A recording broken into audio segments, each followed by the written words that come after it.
everybody. Welcome to the Soulful Eclectic. I am your host, Diana Collins, and I want to welcome you to today's episode. If this is the first time you're coming in, thank you so much for taking the time out and spend with me.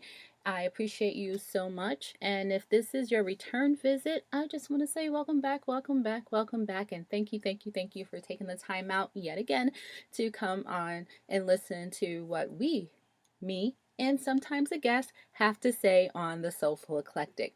Again, I just want to thank everyone who gave me some feedback. I appreciate you so much. Please keep it coming, keep it coming. And if you have not subscribed to the page, please go to www.thesoulfuleclectic.com and subscribe and be a part of the Soul Tribe. We got a lot of things coming down the pike in the future, and I hope you'll want to be a part of it. So today we have a special guest. I have my friend I met during acting and, being out in the industry, modeling, and we clicked. And she has something great that I think will be amazing to share. Her name is Kathy Blaze Jefferson. I know her best as Kathy Blaze because she's got this blazing personality that is totally amazing. She is out of healthcare. She, like myself, she worked in healthcare. She did outpatient clinics. She's been manager. She's been in the corporate world. She's a constant advocate for women, plus size women specifically. And she started the foundation, or she's a founder of Blazin Curves and Blaze Image Consulting and Concierge Services. So we're going to talk a little bit about that and also talk about Miss Kathy Blaze and how she became her authentic self and how she presents her authentic self on a day-to-day basis. So with that, we're going to talk to Miss Kathy Blaze. All right, so hey, Miss Blaze, how are you? Kathy, thank you so much for being a part of the Soulful Eclectic. I can't even thank you enough. I appreciate you. I appreciate your time. Um, so tell me a little bit about you. Well, tell us all about Yeah. you, right? It's not just me. That question is always like, well, where do I start? Well, I'm going to start from the beginning. Thank you for inviting me to your show, first of all. I'm really honored to be here. My name is Kathy Blaze Jefferson. I started off as a plus-size model, an actress, and I'm an entrepreneur. So, and most of all, my most treasured roles is I'm a mother. Okay. So I wear many hats, and you know what? I can't say which hat I love the most because I love them all. I enjoy everything I do in my life. I thank God for all that I'm blessed with, all the people I get to meet, and I would say I'm a community advocate. I work with plus size models for the advocacy of size discrimination. So I'm very passionate about that. I've also started working with something. I'm starting a new project for the disabled population. Oh, okay. My daughter is disabled. She has cerebral palsy. So she is my muse for that project. So I'm really looking forward to seeing that get started and see where it goes. I mean, because during this COVID, I've seen that there was a very big need for it. Yes. Especially for parents with special needs children and not having some of the support that they need. So I'm looking forward to working on this project. That's exciting. I've always worked with special needs population growing up in the medical field. My first job as a medical assistant was working at the Center for Disabled in Albany, New York. Yeah. Well, look at that. That was my first job. I was a medical assistant. Once I got out of high school, went to college for a little bit, and really didn't want to do the college thing. So I said, I'm going to get out, and I got certified as a medical assistant, and I started off there, and I really loved it. Yeah. And I realized that I enjoy helping people. Absolutely. And that was when medical assisting was 2-year degree, associate's degree, and you had to get certified. Yes. It wasn't a 9-month, kind of course like it is nowadays. But Yes, so definitely, yes, I did start my career out as a medical assistant and home health aide, and all the way up to now working on my doctorate. So Okay, congratulations. thank you, thank you. So yes, I am very familiar with the special needs population. They're always near and dear to my heart because that's where I started. Yeah, yes. Yeah, you know, when we call them special, that word special don't do them justice No. because they are very special to your heart. I can't tell you, I haven't met one person that I didn't love and they didn't touch you in some way. Mm-hmm. Absolutely, absolutely. Actually, the students, we have my students going to the ARC here in Chandler, Okay. and they do a day there with the special needs population there, and they seem to love it. And I'm so glad I get the chance to send the students out there because you know, especially as nursing students, they don't understand the impact that they have on, you know, all individuals. Right, right. And especially being a nurse and having patients that are disabled, whether adult from childhood to adult, um, everyone isn't comfortable working with them. Right. So they need that experience just as well as we need to make sure our community, our children, are comfortable being around those people. I'm going to say those people, Right. the special needs people. Absolutely. So that's I love that they're going and do a round there with the special needs department. Absolutely, because they usually don't. If they are lucky, they get blessed with the opportunity when they're get their peds rotation in the hospital. But that's far and few between, and that rotation is very short. So I like to. It was an honor to be able to start them off in the beginning, because I'm their first, you know, crack at nursing. God help them all. But they see me first, and I think I throw so much at them that I appreciate that this is something that they can take away and that they really enjoy and they take something from it, because for some this is the first interaction that they've ever had with special needs population. Right, right. And you know what? We can always see people like that. Mm-hmm. So imagine the person with the disability seeing that and feeling that this person don't feel comfortable around me. Right. That don't know how to act around me. Yep. So we definitely need. I mean, they're a part of our community, and they need that same treatment, that same love and care that we give all other patients. Absolutely. Not to walk in there and be afraid of them. Thank you. Yeah, so I applaud you for stepping out there and creating and something that's been a void there. And but as you being a parent, you felt it. It was definitely something that impacted you. So right. Like you need. I tell you, when my daughter was a baby, I remember her. I think it was her 2-month appointment, her first appointment, and we went to the new doctor, and and I'm a feely type person. I go off the way people make me feel.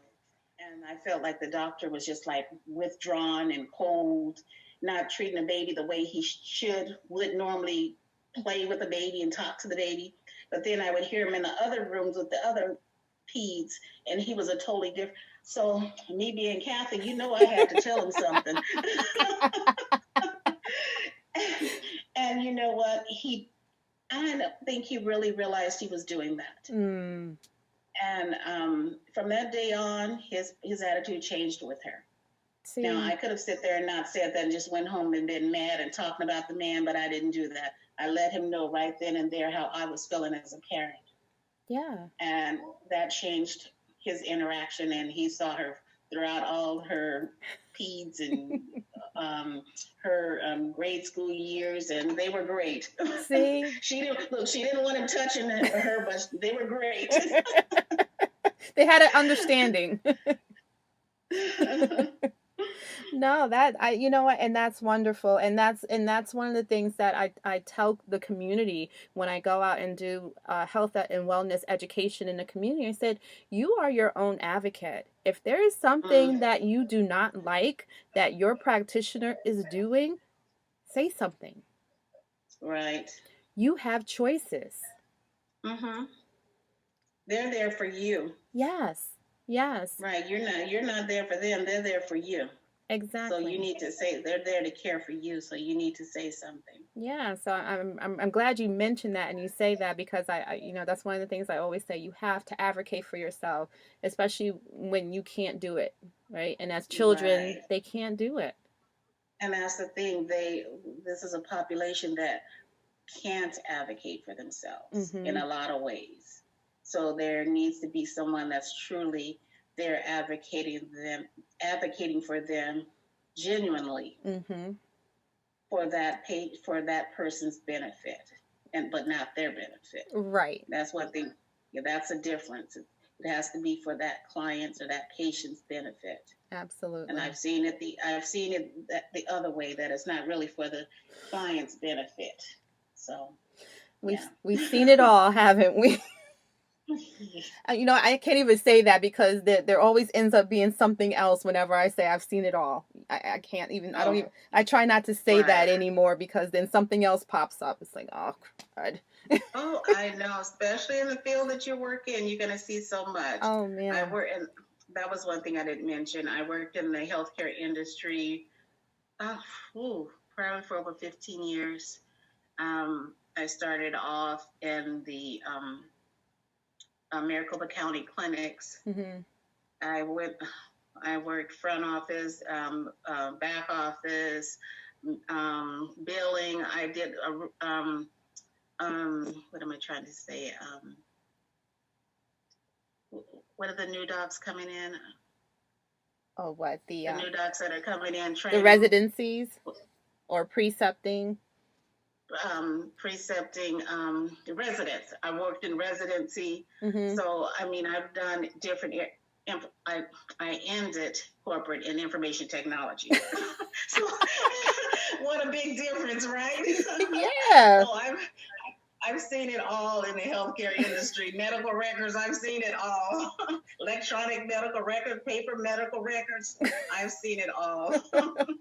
But you know what? It's been a joy to see it all, Mm-hmm. because that's been able to help me to advocate for my family, for my friends, or for my clients or children, because I know that end of it, what should happen and what should not happen.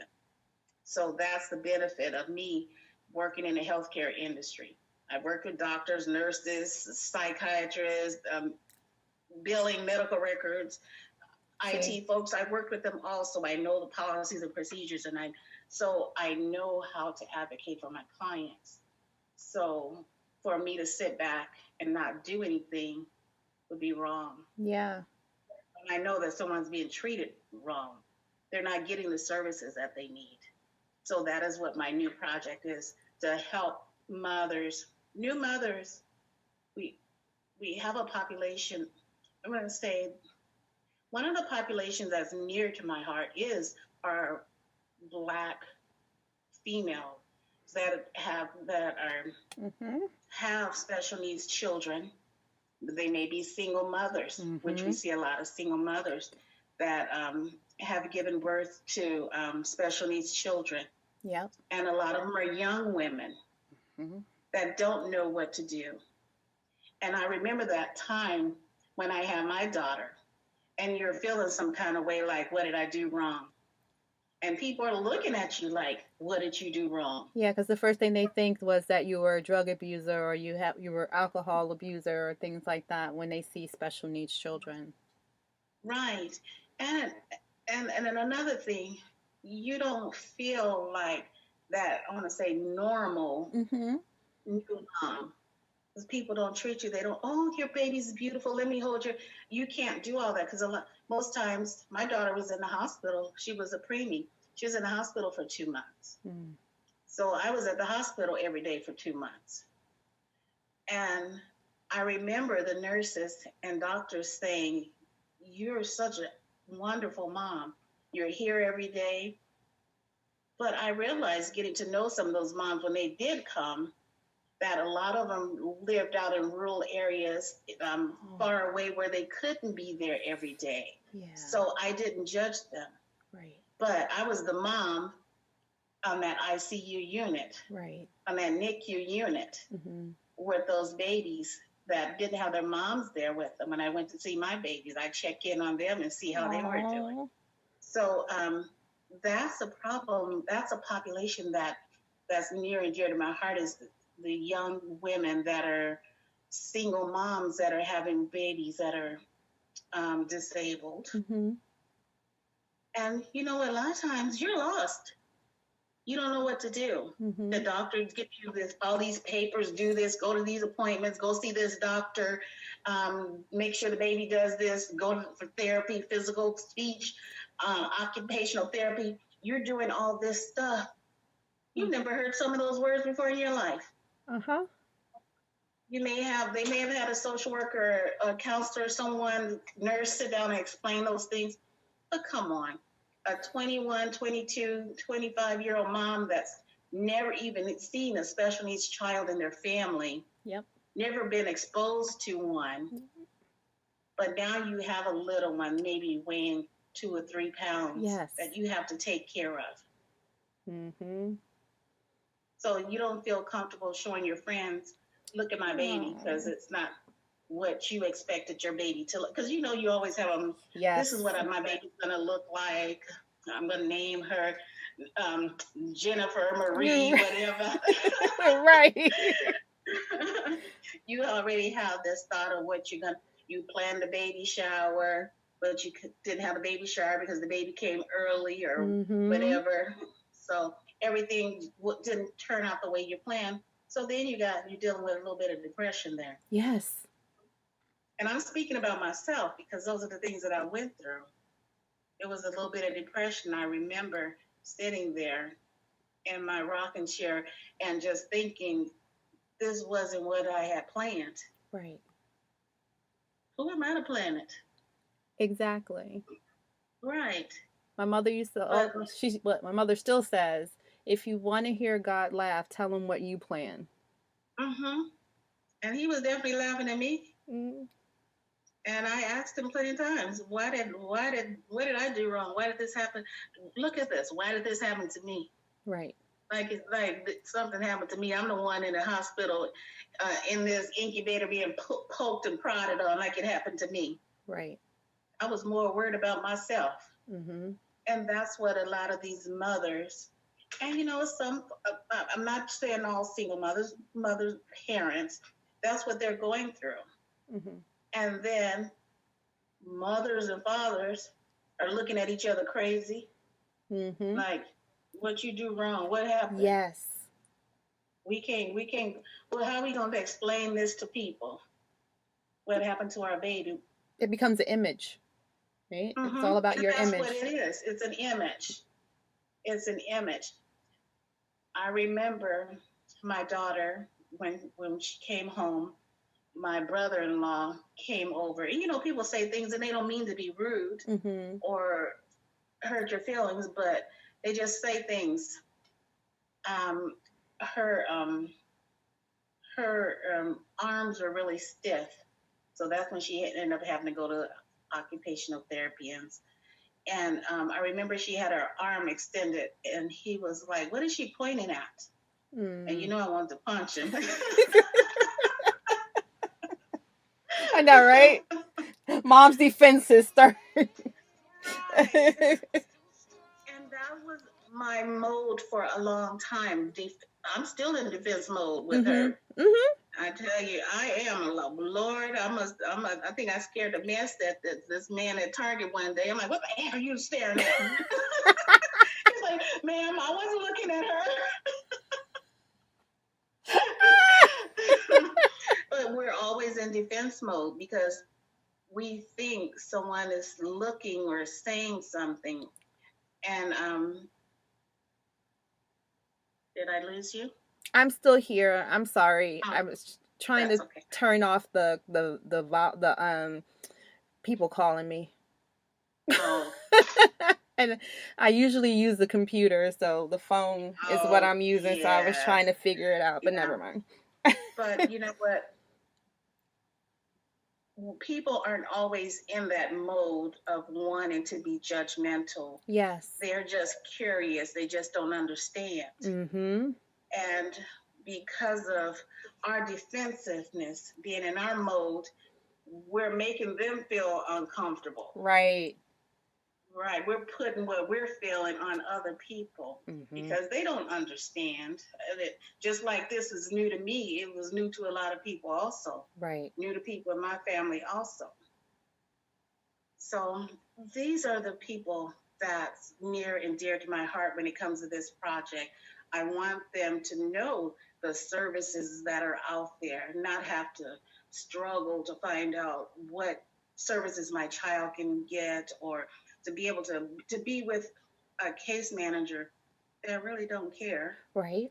They're working a job for 6 months, because I can tell you sometimes these parents will go through so many case managers. Mm-hmm. So they don't really, I'm gonna say they don't really care. They don't have any skin in the game because they know they're gonna be leaving in a couple of months. Exactly. So and the only person that it hurts is that family, because you got to start all over, reading the history again, which is annoying. And I'm thinking, you got a folder there with 2 years worth of information. Why I got to repeat everything? Exactly. Why didn't you read it before you came in the room? You knew what your schedule, and this is a pet peeve of mine as a medical practitioner. If I'm going to see a patient, I'm going to read their history before I walk in that room. And you should. Because one, I don't want to look like a fool, honestly. So if it's about me, then it's about me. I don't want to look like an idiot when you talk about a condition and I should have read it in your chart. Right. And also it makes the patient think you care. Yes. You cared enough to review my information. I'm sitting here, I don't feel good anyway. Mm-hmm. But you want me to sit here and talk and tell you everything I just told the nurse a few minutes ago. Yes. Yeah, it's frustrating. So, is it a nonprofit organization that you've created or are creating? Yes, it is. All right. Awesome. Yes, it is. And is it based out in Phoenix?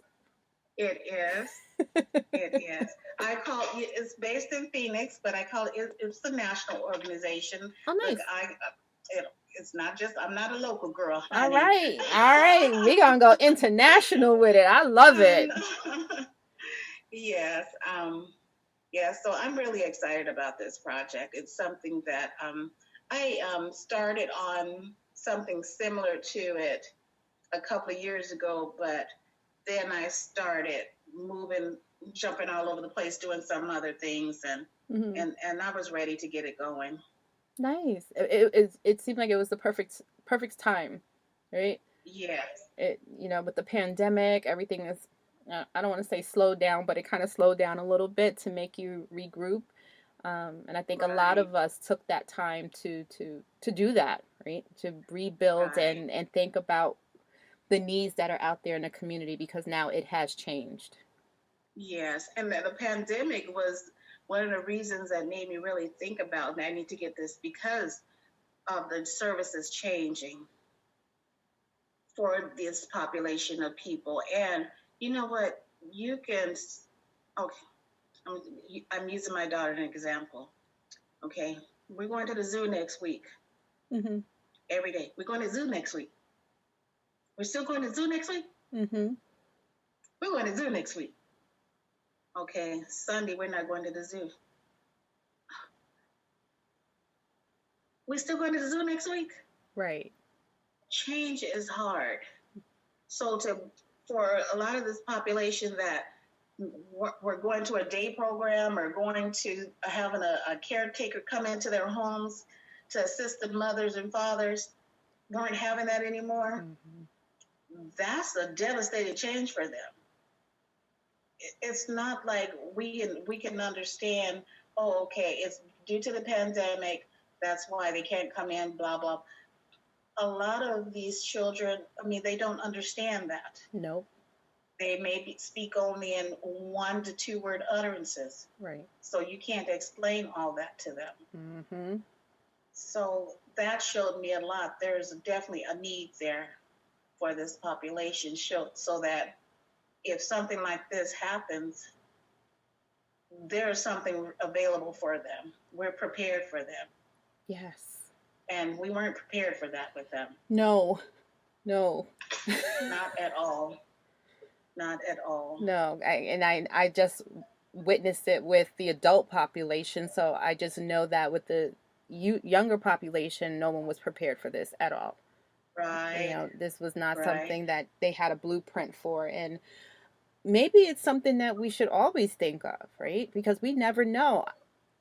I'm former military, so my thought is always, they knock out a tower. How am I going to get this? And so I'm always on that forward thinking. And my husband's the same way. We have to think about things. If we can't get to that, what are our alternatives? Right. And I tell you, as a special needs mom, it goes. Thoughts of her never leaves my head 1 minute of the day. I mean, there's the thought of self-care needs, the thought of safety needs. I mean, can she can't walk to the store by herself. She can't cross the street by herself. She can't be left at home by herself. If a fire starts in the house, I mean, will she understand what to do?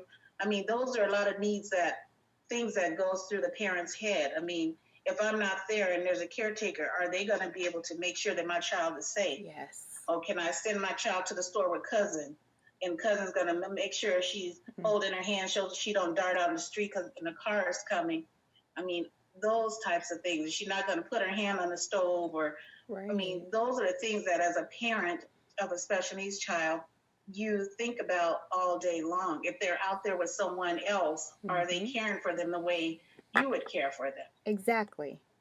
Right. And I have a girl, and I tell you, that thought of someone doing something to her in a way that have me on the news. Yes. You see my face blared all over the news. We will gladly bring you commissary, just so you know. Okay. Please do. I appreciate it. I mean, those are the thoughts that goes through. I mean, and I'm sure other parents have that thought, but not to that capacity. Because most children can speak for themselves. Right. We are their voices. Right. We are their voices. We have to advocate for them. And I tell you, those are some of the things that these parents don't know what they're getting into. I mean, they're starting off with a young baby, but it's not when this child turns 18, I'm done with them. No. Because you're not. Mm-mm. Nope. And I think about it, if I was to kick the bucket today, who do I trust to care for my daughter? Yeah. Those are real. That's a hard one for me. Because I don't trust anybody. Those are real concerns. No, and those are real concerns. It's you say that, but my mom, I never left my children with my mother until they were able to talk for themselves. And that's my mom. With my nieces and nephews. But it was just me. My brother, to this day, his kids are 12 and 10. They do not leave his side. They go to my mom's for a short period of time, and then they come back home, and my mom will babysit at his house. But it's just that protective instinct that we have as our children, even with our loved ones, our most cherished loved ones. Like, we know our moms and dads, we grown up with them. We know they're not going to do anything to our children, but we still have that, let me just keep it with me. We have that thought. I mean, for example, my daughter was at my mom's house the other day, and my mom was cooking. My daughter was sitting in the kitchen, and I ran out to the store, and I immediately called my mom and told her to make sure Brittany don't walk close to the stove. Mm-hmm. And I don't want to say it's sad that you have to be on that type of, watch at all times, but we do as special needs parents, caregivers. Mm-hmm. We have to be on that type of watch, because we've heard too many stories where children and adults, And but adults. special needs adults, have gotten hurt because someone wasn't paying attention. I just turned my back for 2 seconds. That's all it takes. Yeah, that's all it takes for them to walk there and touch the stove, Mm-hmm. or to bump into the stove with their walker or whatever. Mm-hmm. That's all it takes. Yep. Yeah, my daughter was 4 years old, and she kissed a hot light bulb at my friend's house. Oh. And my friend was so devastated. She's like, I literally just turned and went to get something and came back. I said, yeah, it doesn't take long. It sure doesn't. If they have an idea in their head, forget it. And they are so curious. They are so curious. Yeah, exactly. And she didn't even realize she did it until she looked at her and she was talking funny when she was asking her for something to drink. Oh, wow. She's like, I was wondering why she was talking funny, and I looked down at her and her lips were all red and swollen, and I was like, oh my god. Poor baby didn't cry? No. No. Oh. Nope, she didn't cry at all. That seemed like that would have been what been my daughter, because she had a really high pain tolerance. Mm-hmm. I mean, I never knew she was sick until she had this really high fever. Mm-hmm. And it was either the fever, and her eyes would start looking really dreamy. That's the only reason I would know she was sick, because she never really cried much. Right. Until she walked in the doctor's office and he wanted to stick those things in her ears. Then the whole world is collapsing. Well, how old is Brittany now? Brittany is 25 now. Oh, that's how old my oldest daughter is. 25. Look, we look so good for have 25-year-old children. Yes. Yeah. You know what? She's 25, but she's still my 5-year-old. Mm-hmm. Because some ways mentally she is still a 5-year-old.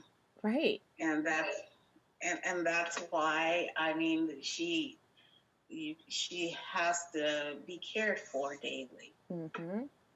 Mm-hmm. And reminded of things to do. And so you have parents that they didn't ask for that. They still want to go out and party all night long. Mm-hmm. Still want to thinking they can hang out with their friends or whatever. They didn't ask to have a baby that they have to monitor 24 hours a day. No. And then I'm glad you are there and you're building this, because like you talked about the depression and the mental health that goes along with it. Yes.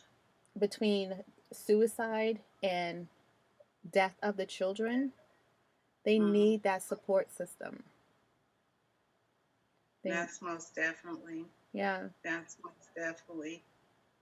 And you know what? Another issue I haven't heard in a while is that we had some times back then where that's when the shaken baby syndrome. Yes.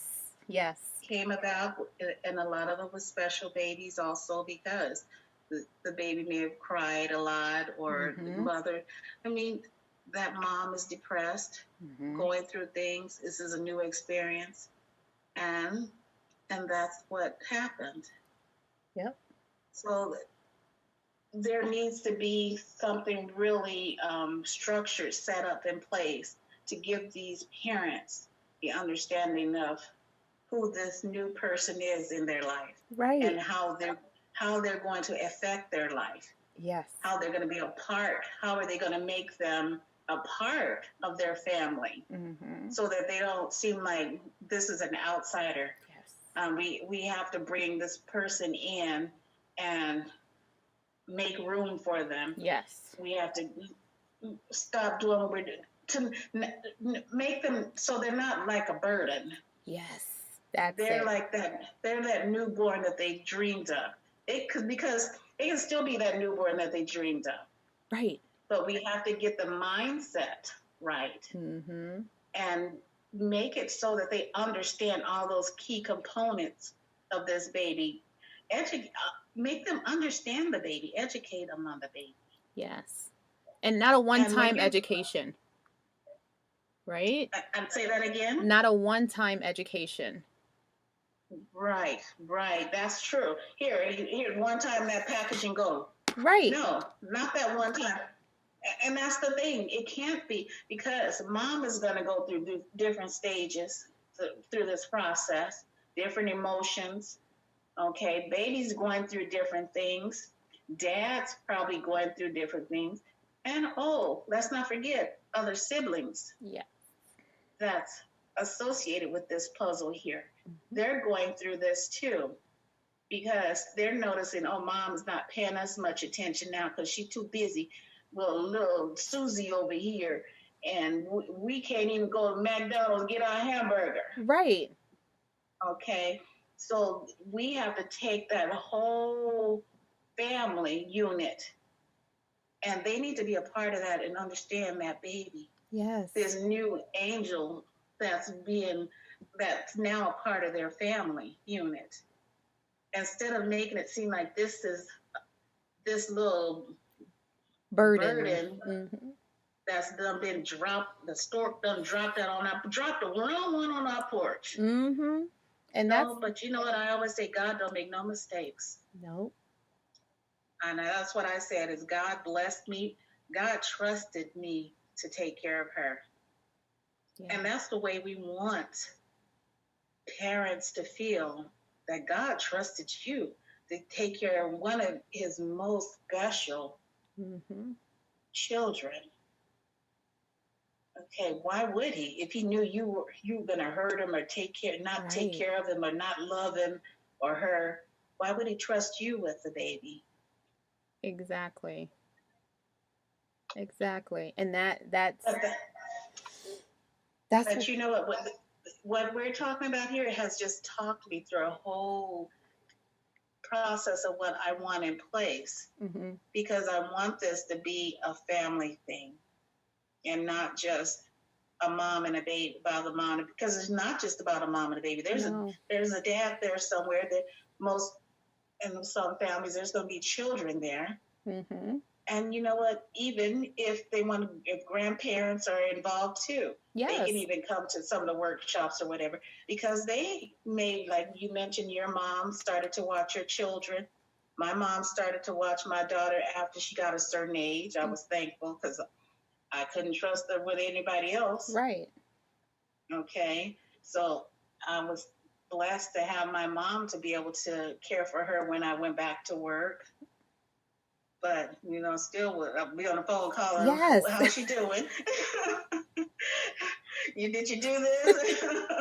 Right. Remember, I left the bottle over here, and this is over here. And right. So it's really something, it's not out there. It's something that's not there for this population of people. No. And, it's really, and you know what, it's like it's almost, people don't think about it. It's not important. We just do this little bit. I mean, it's just like when we're talking about the depression, the mental health part of it. We know how bad our mental health system is. Yes. I mean, that it's just that when it comes to stuff like that, we want to shove it in the background. We don't want to talk about it. Mm-hmm. It's embarrassing and it ain't pretty and it'll make us no money. Right. Right. That's what it is. You're right.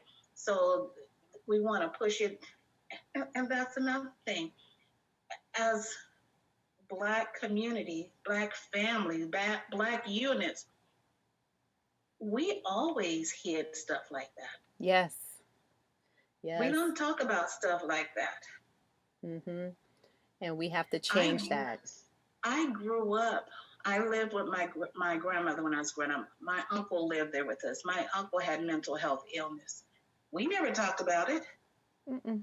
It was just Uncle Danny. Ours was Uncle Pete. He was the smartest man. Mm-hmm. He was a loving, big giant. But he had mental health issues. Mm-hmm. But we didn't talk about it. Nope.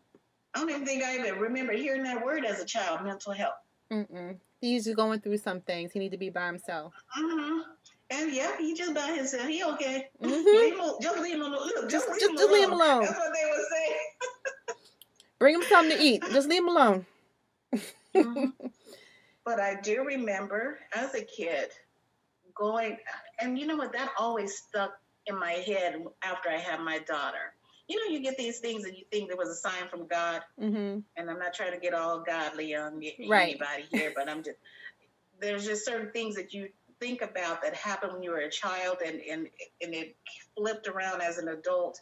When I was a child, I remember myself and some friends visiting a friend's house, and the friend had a elder sibling that was disabled. Mm-hmm.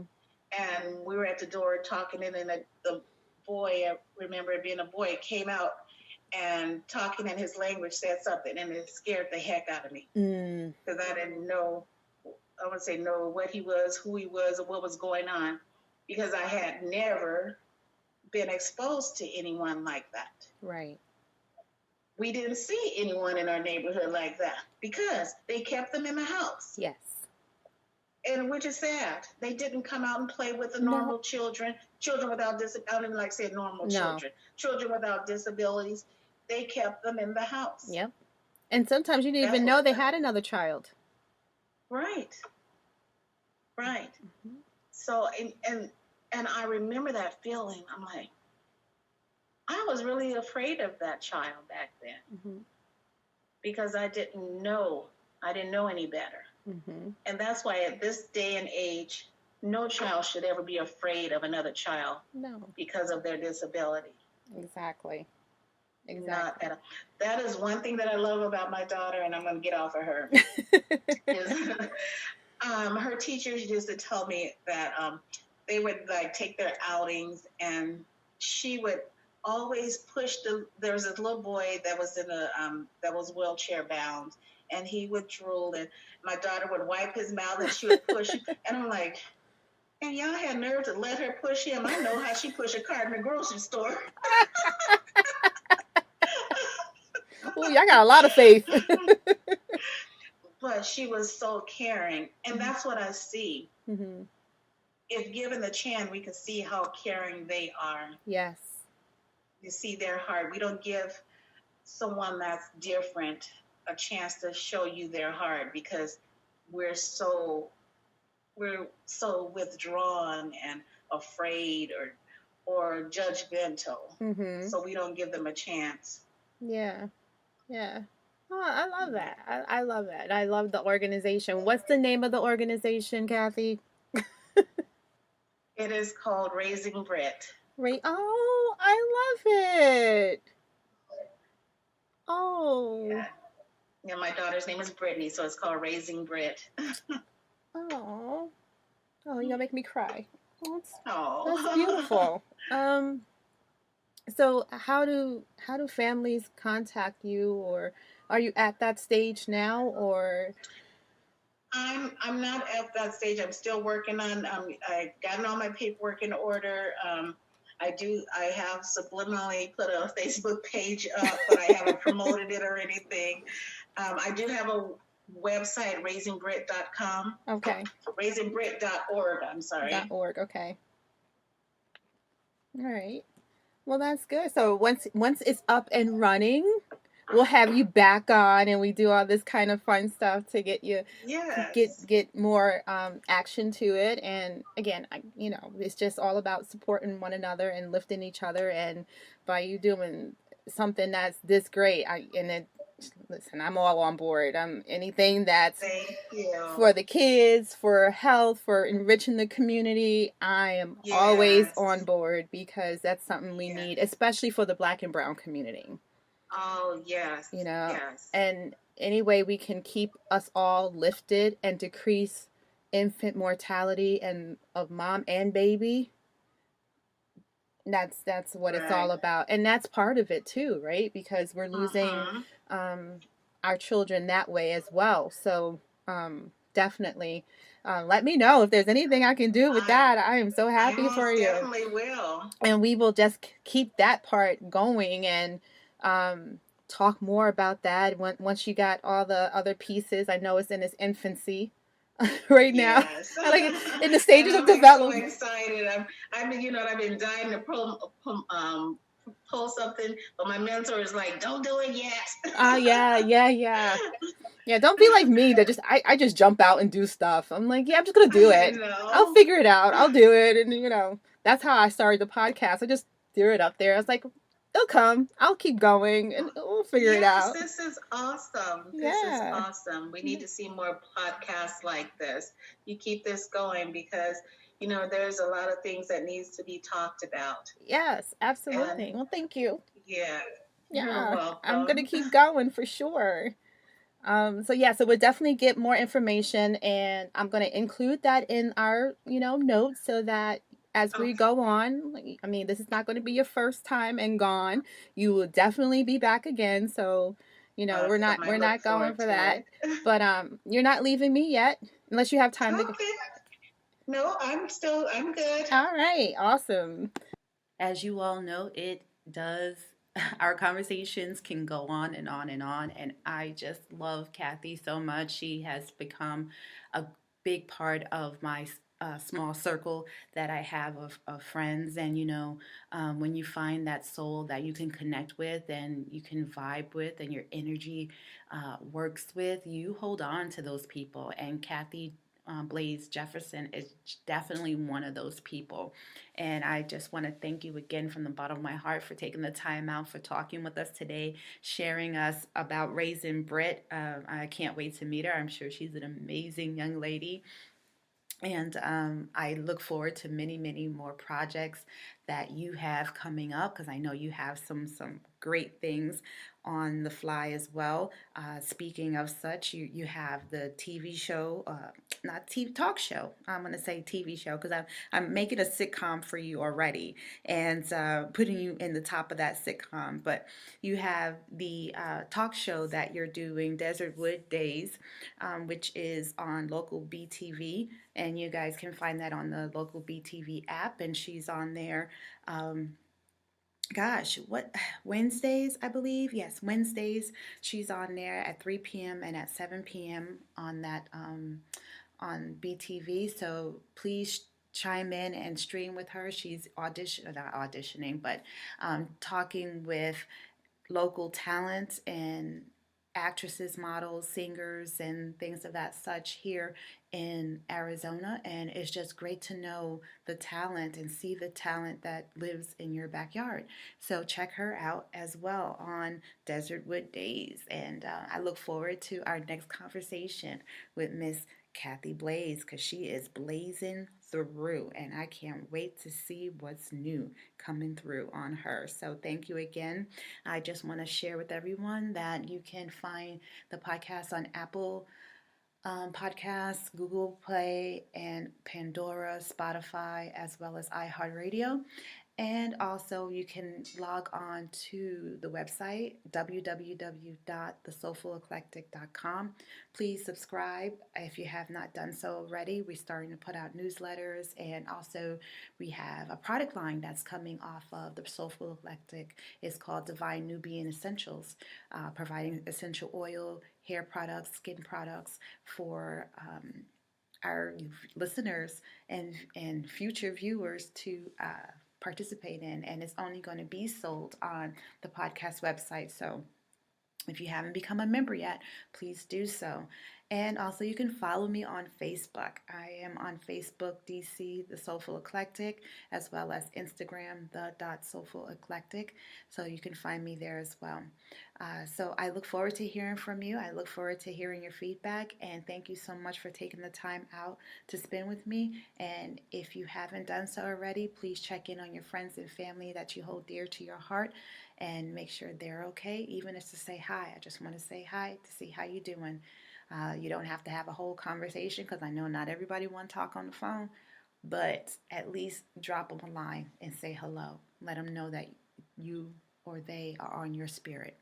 So again, take care of yourself and each other, and I can't wait to see you in the future. We have a lot going on.